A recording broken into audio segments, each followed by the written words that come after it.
Ok, pessoal.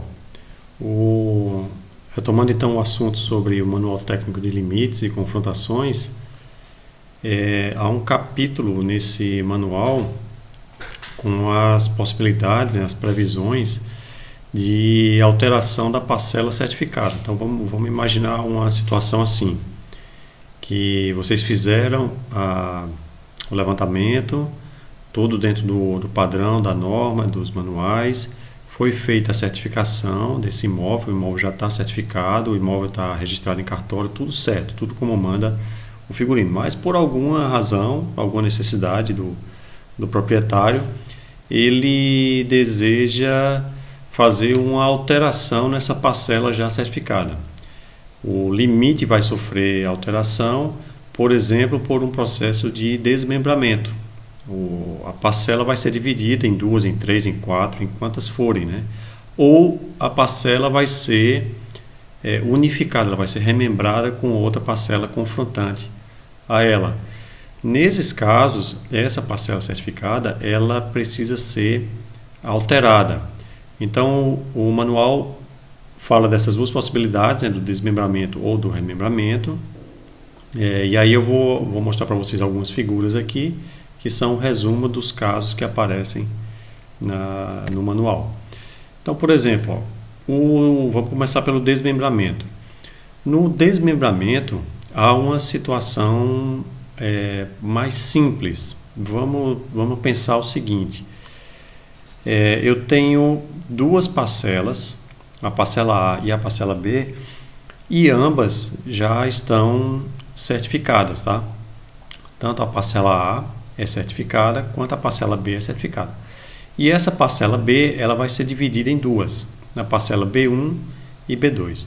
O manual, ele ilustra duas situações de desmembramento, nos quais essa divisão da parcela B em duas, essa separação aqui ó, em duas, ela é feita de forma que não afeta a parcela A, tá?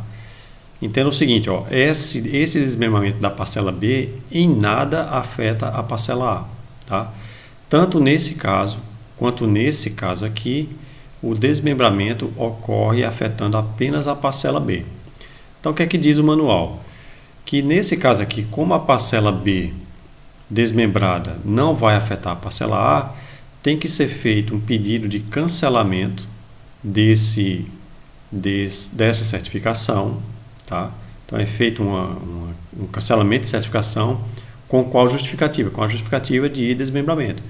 E é feito um novo pedido de certificação agora de duas parcelas separadas, tanto nesse caso quanto nesse caso aqui. Ó. Essa divisão aqui, tá? Esse novo limite aqui, ele não afeta em nada a parcela A. Então, se cancela a certificação da parcela B e se faz uma nova certificação, nesse caso aqui, ó, incluindo esses dois novos vértices. Nesse caso aqui não tinha vértice novo a ser incluído, porque o novo limite ele iniciou aqui e finalizou aqui em vértices já existentes, vértices de parcelas já certificadas. Aqui também, igualmente, ó, a parcela A, ela já está certificada, mas ela não tem nenhum confrontante certificado. Nesse caso é até mais simples do que o primeiro, tá? Porque nesse caso aqui, como não há parcelas já certificadas na confrontação, a nova delimitação das parcelas desmembradas pode ser feita como se deseja, seguindo a mesma regra. Pede-se o cancelamento da certificação da parcela A com a justificativa de desmembramento e pede-se as novas certificações. Nesse caso aqui, ó, da parcela A1 não há novos vértices, mas no caso da confrontação entre a parcela A2 e A3 há novos vértices que precisam ser incluídos no pedido de certificação dessa parcela. Mas há um terceiro caso que está previsto no Manual de Limites, que é quando a parcela B desmembrada, o desmembramento da parcela B, ó, nesse caso aqui entre B1 e B2, ele vai afetar a parcela A. E aí por que ele vai afetar a parcela A? Porque esse novo vértice, que delimita agora B1 e B2, ele também passa a fazer parte do perímetro da parcela A. Tá?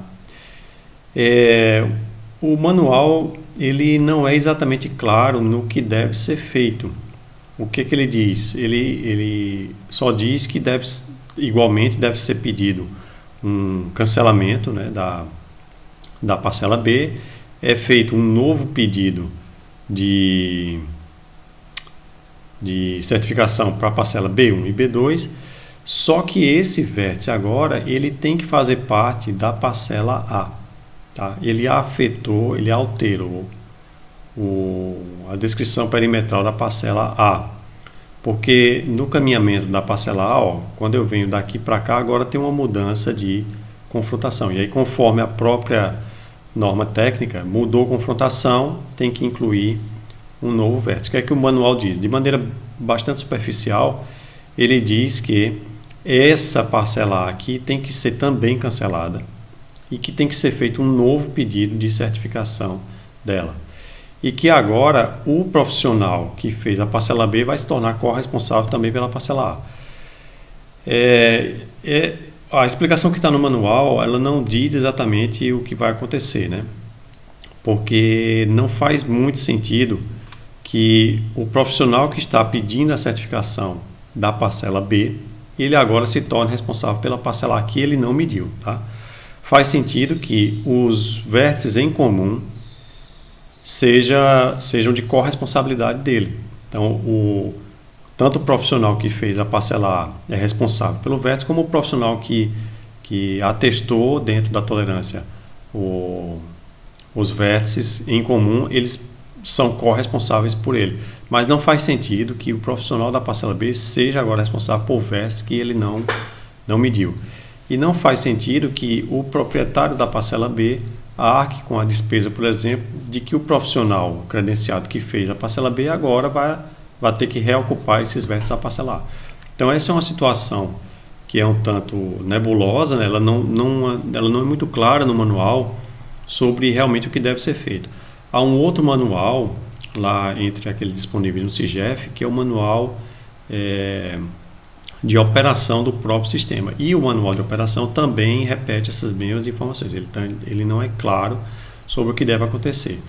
Na minha opinião, como esse vértice aqui está sendo incluído entre vértices já certificados, essa alteração aqui, mesmo em se tratando de uma alteração perimetral, uma alteração de definição de parcela, essa alteração tinha que ser administrativa.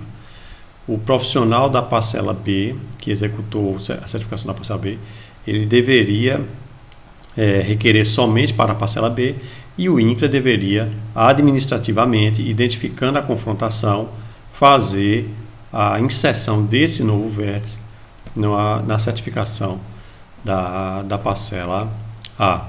Tem outros tipos de alteração que podem ser feitas sem maiores dificuldades. Se a alteração não afeta o perímetro, né, a geometria da parcela, se ela se refere, por exemplo, à titulação ou os números de matrícula, a parte mais descritiva da parcela, ou os tipos de vértices, o tipo de limite, né, que foram reconhecidos, foram identificados, essas alterações elas são mais simples de fazer através de um requerimento no próprio CIGEF. Quando a alteração é de geometria, nesse caso aqui, esse novo vértice, ele não afeta a área, tá? A área da parcela A continua a mesma, tá? Mas ele afeta a geometria porque tem um novo vértice onde mudou a confrontação. Esse tipo de operação, segundo os manuais do INCRA, tem que ser pedido um cancelamento de certificação e ser feito um novo pedido de certificação. Do jeito que está proposto nos manuais, não faz muito sentido, tá? E a alteração da parcela certificada, ela pode ser também por questão de remembramento, né, de unificação. Então serão unificadas parcelas já certificadas. Se nenhuma das parcelas for certificada, é possível certificar o perímetro total, como nós explicamos no vídeo anterior, informando as matrículas que compõem toda a área. Então imaginemos a situação de que a parcela A, a B e a C já estão certificadas. Se o proprietário destas 3 parcelas desejar unificá-las, desejar fazer um processo de remembramento, isso pode ser feito tranquilamente, pedindo o cancelamento dessas 3 parcelas já certificadas e uma nova certificação para uma parcela que agora vai se chamar a parcela D. Essa parcela aqui não se chama A, não se chama B e não se chama C. É um outro princípio cadastral que é aplicado ao sistema de cadastro rural do INCRA, tá? Essa nova parcela, a união delas não é A, não é B, não é C, é uma nova parcela que se chama parcela D. E por fim, o manual técnico de limites e confrontações, ele fala sobre a guarda de peças técnicas e documentação. É o último capítulo deste manual. O que é que diz o manual? Todo material que subsidiou o credenciado na identificação dos limites, lembra daquela lista de material que estava lá no capítulo 2 da identificação? Matrícula do imóvel, matrícula dos confrontantes, títulos de domínio, plantas, memoriais, tudo que foi reunido para ajudar na identificação dos limites deve ser arquivado e mantido sob a sua guarda, sob a guarda do profissional credenciado. Dentre esses materiais deve ser considerado as cópias de certidão de matrícula ou transcrição do imóvel, a dos imóveis confrontantes, os títulos de domínio, as peças técnicas que foram recolhidas e as peças técnicas existentes também em órgãos oficiais que tratam de limites de imóveis. Por quanto tempo o profissional deve guardar esses documentos? Tanto a lei quanto os decretos, a norma e os manuais, eles não estipulam prazo para a guarda desses documentos. Bom, nós recomendamos que o profissional guarde por toda a sua vida profissional, tá? Porque não há um prazo para que o INCRA, como órgão de gestão do cadastro rural, para que ele faça as suas vistorias e, havendo dúvida, né, identificada alguma dúvida, o INCRA vai convocar o profissional que fez o levantamento ou os profissionais que fizeram o levantamento em imóveis confrontantes, tá? Então não há um prazo para isso, 5 anos, né, como se guarda materiais fiscais, por exemplo. Não, você guarda isso por toda a sua vida profissional. O INCRA pode vir a precisar averiguar esses documentos, né, fazer uma verificação aí, uma vistoria em 1 ano, em 2, em 5, em 10, ou pode não requisitar nunca esse material, mas você deve manter esses materiais guardados. Quando nós fizermos as aulas sobre a operação do SIGEF, nós vamos mostrar alguns processos no SIGEF com sanções aos profissionais credenciados que na vistoria dos servidores do INCRA, né, dos técnicos do INCRA, não apresentaram os documentos para dirimir as dúvidas, né, na identificação de limites, e aí esses profissionais acabaram sofrendo algum tipo de sanção.